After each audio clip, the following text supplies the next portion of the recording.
Assalamualaikum warahmatullahi wabarakatuh. Perkenalkan, nama saya Eli Estianingsi, mahasiswi Universitas Pamulang, program studi S1 Akuntansi. Saya mendapat tugas Bahasa Indonesia dengan dosen pembimbing Ibu Zulfa Sudarti untuk mepresentasikan suatu karya ilmiah. Karya ilmiah yang akan saya presentasikan yaitu dengan judul Hubungan antara Risiko Audit dengan Bukti Audit.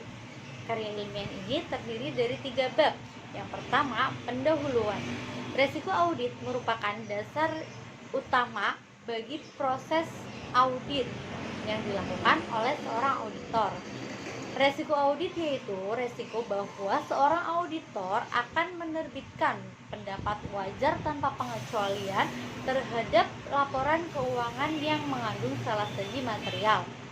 Cukup atau tidaknya bukti audit berhubungan dengan kuantitas bukti audit yang akan dikumpulkan oleh seorang auditor. Bukti audit merupakan dasar yang layak bagi seorang auditor untuk menyimpulkan pendapat terhadap laporan keuangan yang diauditnya. Apakah terdapat hubungan antara resiko audit dengan bukti audit?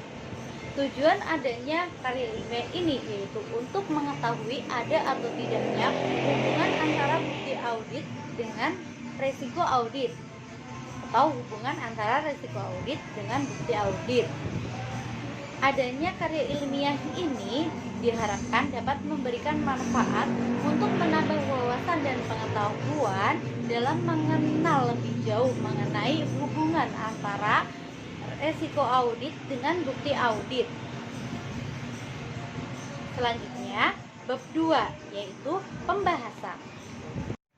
Bukti audit adalah segala informasi yang digunakan oleh seorang auditor untuk mencapai kesimpulan yang menjadi dasar pendapat audit, serta mencakup segala informasi dalam catatan-catatan akuntansi yang mendasari laporan keuangan yang diauditnya. Bukti audit dapat dikatakan sebagai segala informasi atau sumber yang digunakan oleh seorang auditor untuk menentukan apakah informasi yang diauditnya telah dinyatakan sesuai dengan kriteria yang telah ditetapkan atau tidak. Terdapat berbagai kasus kecurangan di Indonesia yang melibatkan KAP atau kantor akuntan publik, seperti misalnya kesalahan yang dilakukan oleh auditor yang memberikan pendapat wajar tanpa pengecualian pada laporan keuangan. Namun ternyata laporan keuangan tersebut terdapat salah saji yang material. Hal ini dapat disebabkan karena auditor tersebut tidak mampu mendeteksi bukti audit yang menyatakan salah saji dalam laporan keuangan tersebut, sehingga resiko audit dapat terjadi.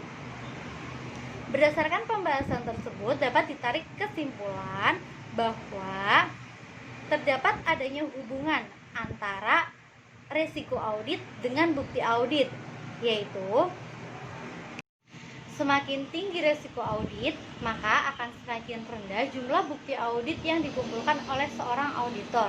Serta sebaliknya, semakin rendah resiko audit, maka akan semakin tinggi atau semakin banyak jumlah bukti audit yang dikumpulkan oleh seorang auditor.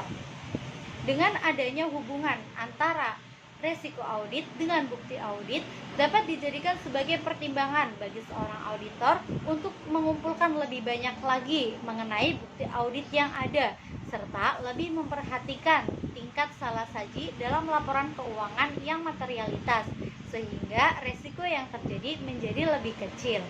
Sekian yang dapat saya sampaikan, semoga bermanfaat. Wassalamualaikum warahmatullahi wabarakatuh.